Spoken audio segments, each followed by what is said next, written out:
इंद्र दैत्यों को दंडित करने का निश्चय करते हैं। श्री गणेश से चौसर में पराजित देवी पार्वती उत्तेजित हो जाती हैं। देवी अदिति अपनी भक्ति की परीक्षा देने के लिए कुंडलिनी जागृत करके श्वास रोक लेती हैं। ये देखकर प्रथित कश्यप श्री महागणेश से प्रार्थना करते हुए कहते हैं, कृपा करे हे कृपा निधान, कृपा करे परम देव श्री महागणेश, कृपा करे प्रभु, हमारी रक्षा करे। माता, परम देव श्री महागणेश तो घट घट का समाचार जानते हैं। वे ये भी जानते हैं कि तुम उनकी परम भक्तिन हो। वे तुम्हारा कष्ट क्षण मात्र में दूर कर देंगे। देवी अदिति, क्या आपने भी वही सुना जो मैं सुन रहा हूँ? देवी अदिति, मैंने अभी मौतकट का स्वर सुना है। मेरे प्राणों की रक्षा के लिए? नहीं देवी अदिति, कश्यप ने जीवन भर सत्य का निष्ठा से पालन किया है। मुझे क्षमा कर दे स्वामी। मौतकट के चले जाने के कारण मैं विक्षिप्त हो गई हूँ। अपने बावलेपन में मैं आपसे वो सब कह गई जिसके विषय में सोचना भी पाप है। मुझे क्षमा कर दे स्वामी, क्षमा कर दे। देवी अदिति, हम आपकी मनोस्थिति को समझ सकते हैं।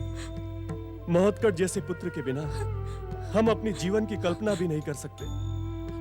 संभवतः मौतकट का स्वर सुनना मेरा ही भ्रम था। परम देव श्री महागणेश का भक्त कभी भी भ्रमित नहीं हो सकता। मौतकट, पुत्र मौतकट, क्या तुम आ गए हो पुत्र?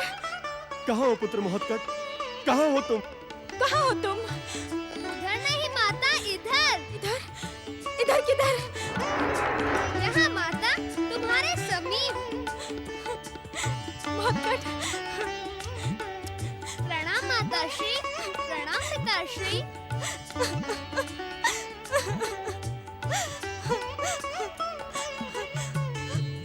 तू कहाँ अदृश्य हो गया था पुत्र? क्या तुझे अपनी माता का ध्यान नहीं आया? हाँ? देवी अदिति, अब हमारा पुत्र हमारी प्रेम पुकार सुनकर वापस लौट आया है, तो पिछली बातें भूल जाइए। कैसे भूल जाऊं स्वामी? मुझे बताओ, तुम कहाँ चले गए थे पुत्र? हाँ? तुम्हें भूख लगी होगी ना? माता, परम देव श्री महागणेश की इच्छा अनुसार देवांतक और नरांतक को वरदान प्राप्त होने तक मेरा अदृश्य रहना आवश्यक था। पुत्र मौतकट, क्या नरांतक और देवांतक को शिव कृपा प्राप्त हो गई है? हाँ पिताश्री, महादेव से उन दोनों को वरदान मिलते ही मैं यहाँ आपकी सेवा में आ गया और यहाँ आपकी सेवा में तब तक रहूंगा जब तक उन दोनों का अंत नहीं हो जाता। माता, आप मेरी भूख के विषय में पूछ रही थी ना? अब मुझे अत्यधिक भूख लग रही है। देवी अदिति, अब अपनी जिज्ञासा को विराम देकर और परम देव श्री महागणेश से अपनी भूल की क्षमा याचना करके पुत्र मौतकट के लिए शीघ्र भोजन का प्रबंध करें। अवश्य स्वामी। परमदेव, आप तो संसार को वरदान देने वाले हैं। यदि मौतकट के चले जाने के कारण विक्षिप्त होकर मैंने कुछ अन्यथा कह दिया हो तो मुझे क्षमा कर दें। मुझ पर अपनी कृपा दृष्टि पूर्ववत बनाए रखें। आप चिंतित न हो माता, परम देव श्री महागणेश आपके मन की स्थिति से भली भांति परिचित है। इस समय तो आप मेरे भोजन की ही अधिक चिंता करें। शीघ्र करती हूँ पुत्र। वरदानी देवांतक और नरांतक, अपनी वरदानी शक्ति से दैत्य सेना प्रकट कर स्वर्ग को अपने अधिकार में कर लो और दुष्ट इंद्र को बंदी बनाकर मेरे चरणों में डाल दो। जो आज्ञा दैत्य माता। वरदानी शक्ति प्रकट हो, विध्वंसक असुर सेना प्रकट हो। दैत्यराज देवांतक, नरांतक और दैत्य माता दिति की जय। दैत्य माता दिति की जय। दैत्य वीरों, वरदानी और महापराक्रमी दैत्य सम्राट, देवांतक और नरांतक की इच्छा मात्र पर तुम्हें पाताल से बाहर निकलने का सुअवसर प्राप्त हुआ है। दैत्य माता दिति की, दैत्य माता दिति की। तुम्हें अपनी विध्वंसक शक्ति से स्वर्ग का वैभव धूल में मिला देना है। दैत्य वीरों, स्वर्गाधिपति इंद्र और देवताओं को बंदी बनाकर उन्हें इतना अपमानित करो कि वे भविष्य में स्वर्ग की ओर आंख उठाने का दुस्साहस भी ना करें। स्वर्ग तुम्हारा है, वीरों का है। जाओ दैत्य वीरों, स्वर्ग पर अधिकार कर लो। जाओ। नरांतक, आज्ञा दैत्य माता। स्वर्ग विजय के पश्चात तुम इसी असुर शक्ति का उपयोग करके समस्त पृथ्वी लोक पर असुर साम्राज्य की स्थापना करो। जिस दिन पृथ्वी पर दुष्ट देवताओं का जप, तप, पूजा, आराधना और यज्ञ समाप्त हो जाएंगे, उस दिन तुम स्वयं ही अमर हो जाओगे। वो कैसे दैत्य माता? दुष्ट देवताओं को शक्ति संसार के जप, तप, पूजा, पाठ, आराधना और यज्ञ से प्राप्त होती है। तुम्हें अपनी वरदानी शक्ति से संसार के पूजा पाठ पर रोक लगानी है। फिर तुम्हारी शक्ति को कोई चुनौती नहीं दे पाएगा।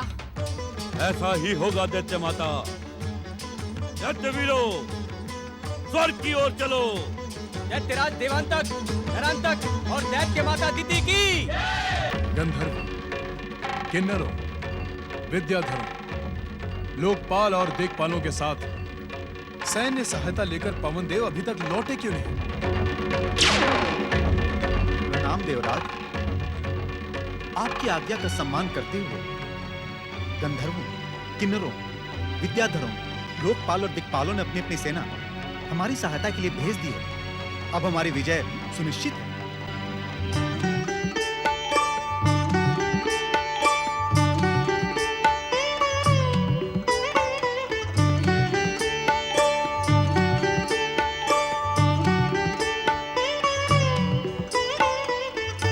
आप नहीं जानते पवनदेव, इस युद्ध में विजय पाना हम देवताओं के लिए कितना आवश्यक है। इस विजय के पश्चात देवता अपनी प्रभु सत्ता सिद्ध कर देंगे। इस विजय के पश्चात संसार का कोई भी प्राणी अपनी तपस्या स्वर्ग के मूल्य पर नहीं करेगा। सावधान देवराजेंद्र, अपने अहंकार में आप संसार की जिन महान शुभ शक्तियों का अपमान करने जा रहे हैं, इसका परिणाम आपके हित में नहीं होगा। हर परिणाम को अपने हित में करने के लिए हमने युद्ध की रूपरेखा बनाई है देवगुरु। हमें किसी भी मूल्य पर इस युद्ध में विजयी होना ही है। भगवान शिव से वरदान प्राप्त देवांतक और नरांतक को पराजित करना आपके लिए संभव नहीं है देवराजेंद्र। उचित यही होगा कि इससे पहले दैत्य सेना के सामने आपका अपमान हो जाए, आप सब यहाँ से अदृश्य हो जाएं। भीरुता और कायरता आप जैसे ऋषि मुनियों पर ही भली लगती है। हमें तो अपने पुरुषार्थ के बल पर युद्ध को विजय करना आता है। आप भयानक भूल कर रहे हैं देवराजेंद्र। आपकी इस भूल का मूल्य देव सेना के अनेक सैनिकों को अपने प्राण देकर चुकाना होगा। अभी भी समय है। इस रक्तपात और हिंसा को यही त्याग दें, यही उचित होगा। अग्निदेव। आज्ञा देवराज। आपने हमारा संदेश देवगुरु को नहीं दिया था? मुझे आपका संदेश मिल चुका है, परंतु प्रत्यक्ष या अप्रत्यक्ष किसी भी रूप में इस युद्ध में मैं आपकी सहायता नहीं करूंगा। देवगुरु, आप स्वर्गाधिपति देवराज इंद्र की आज्ञा और इच्छा का अपमान करने की भयानक भूल कर रहे हैं। मैं आपकी आज्ञा और इच्छा की सीमा से बंधा नहीं हूं देवराजेंद्र। जो कार्य मेरी इच्छा के विरुद्ध होगा उसे मैं कदापि नहीं करूंगा। ऐसी स्थिति में स्वर्गाधिपति देवराजेंद्र को अपना गुरु बदलने पर विचार करना होगा।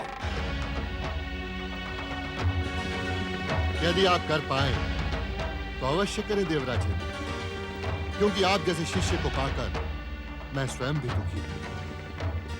विधाता की इच्छा के अनुसार मैं तो आपको त्याग नहीं सकता, परंतु यदि आप मुझे त्याग दें तो मैं अपने आप को धन्य समझूंगा। मैं जा रहा हूं देवराजेंद्र। जो व्यक्ति अपने गुरु का अपमान करता है वो संकट के भयानक बादलों में घिर जाता है। आप भले ही शिष्य के कर्तव्यों को भूल चुके हैं, परंतु मैं गुरु के कर्तव्यों को अच्छी तरह जानता हूं। मैं परम देव श्री महागणेश से आपके लिए प्रार्थना करूंगा। ओम श्री महागणेशाय नमः। दैत्यराज देवांतक और नरांतक की दैत्यराज देवांतक और नरांतक की स्वर्गाधिपति देवराज इंद्र की स्वर्गाधिपति देवराज इंद्र की दैत्यराज देवांतक और नरांतक की देवांतक नरांतक, यदि जीवित रहना चाहते हो तो पाताल लौट जाओ। अपनी मूर्खता का प्रदर्शन ना करो। स्वर्ग पर आक्रमण का दुस्साहस किया तो देवों और नरों का अंत करने से पहले स्वयं ही यमराज का निवाला बन जाओगे। मूढ़ बुद्धि इंद्र, क्या तू नहीं जानता कि देवांतक और नरांतक ने देवताओं और नरों का अंत करने के लिए ही जन्म लिया है? तू क्या करेगा इंद्र?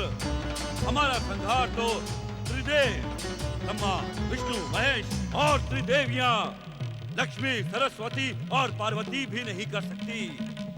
जो काम कोई नहीं कर सकता वो आज स्वर्गाधिपति देवराजेंद्र कर दिखाएगा। आज मेरे हाथों तुम्हारी ऐसी मृत्यु होगी कि सारा संसार स्तब्ध रह जाएगा।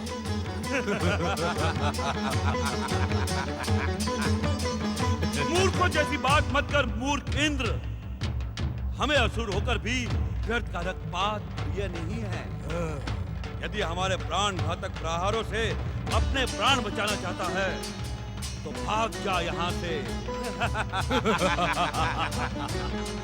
देवताओं, इनका स्वर्ग विजय अभियान धूल धूसरित कर दो। देवताओं, इनका स्वर्ग विजय अभियान धूल धूसरित कर दो। देवताओं, प्रहार करो।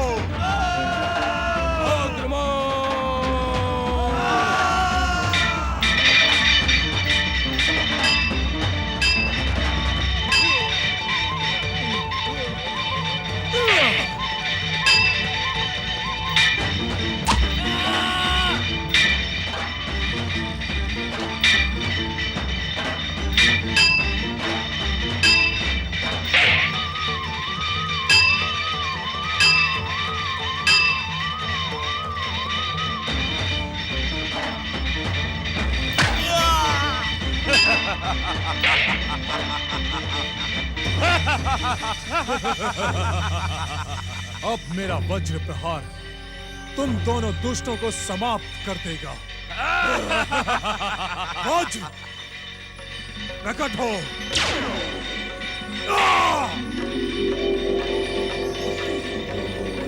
नमः शिवाय।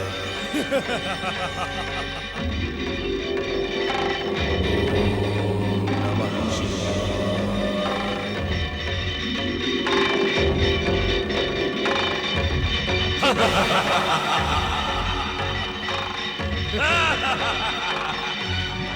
नागपाश प्रकट हो।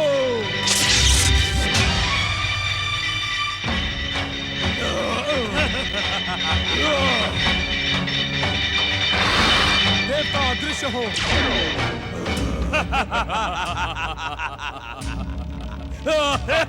दैत्यराज देवांतक और नरांतक की दैत्यराज देवांतक और नरांतक की दैत्यराज देवांतक और नरांतक की। भैया देवांतक, कायर और भीरू देवता तो भाग खड़े हुए। अब स्वर्ग पर तुम्हारा अधिकार है और मैं पृथ्वीलोक जाकर असुर साम्राज्य स्थापित करता हूँ। मैं अभी पृथ्वी की ओर प्रस्थान करता हूँ। भैया नरांतक, मैं भी तुम्हारे साथ पृथ्वीलोक चलता हूँ।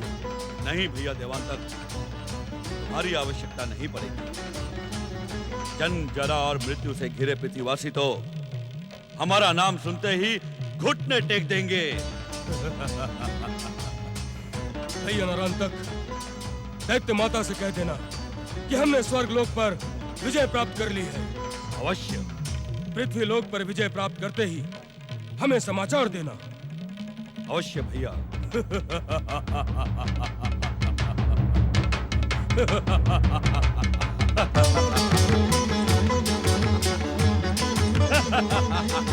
असुरवीरों, चलो पृथ्वी की ओर।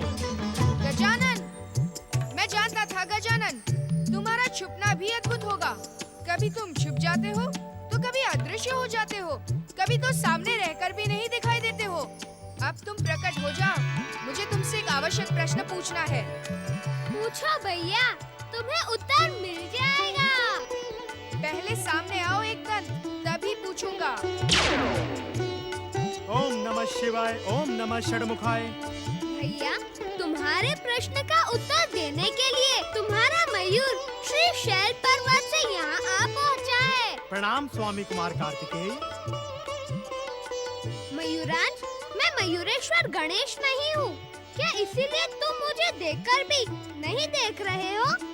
ओम गौरी पुत्राय नमः, ओम महागणेशाय नमः। श्री गणेश, मैं अपने स्वामी कुमार कार्तिकेय के लिए महर्षि अगस्त्य का संदेश लेकर आया हूँ। कैसा संदेश मयूरराज? वही संदेश भैया जो आपके मन में प्रश्न बनकर उमड़ रहा था। आप मुझसे पूछ रहे थे ना कि श्री शैल पर्वत में महर्षि अगस्त्य तुम्हारा स्मरण कर रहे होंगे। क्या उनके बुलाए बिना ही तुम्हें वहाँ नहीं पहुँच जाना चाहिए? तुम मेरे मन की बात कैसे जानते हो दयावंत? स्वामी, गौरी पुत्र श्री गणेश भी तो मयूरेश्वर श्री गणेश के समान श्री महागणेश के अवतार हैं। ये तो हर मन की बात जानते हैं। मैं तो तुम्हारे मन की बात भी जानता हूँ मयूरराज। तुम इस समय यही सोच रहे हो ना कि इन दोनों भाइयों को अलग अलग करना क्या उचित होगा? क्या तुम्हारे स्वामी श्री शैल पर्वत पहुंचकर मेरे वियोग में दुखी नहीं होंगे? क्या उनका मन वहाँ लगेगा? गजानन, केवल मयूरराज ही नहीं, इस समय मैं भी यही सोच रहा हूँ। परंतु गुरुदेव की आज्ञा का पालन तो करना ही होगा। अब शीघ्रता करें स्वामी, मुझ पर आरूढ़ होकर श्री शैल चलें, अन्यथा भावना में बहकर आप यहीं रह जाएंगे और गुरुदेव आपकी प्रतीक्षा करते रहेंगे। बड़े भैया, मयूरराज आपको कर्तव्य विमुख करना चाहते हैं। इनकी बातों में न आना। मैं कुछ समझा नहीं गजानन। माताश्री और पिताश्री से आज्ञा लिए बिना ही यहाँ से चले जाना क्या उचित होगा? यदि वे मुझसे तुम्हारे लिए पूछेंगे तो मैं क्या उत्तर दूंगा? मयूरराज, अब आप प्रस्थान करें और श्रीशैल पर्वत पहुंचकर गुरुदेव को मेरे आने की सूचना दे। मैं माताश्री और पिताश्री की आज्ञा लेकर गुरुदेव की सेवा में पहुंचता हूँ। जो आज्ञा स्वामी।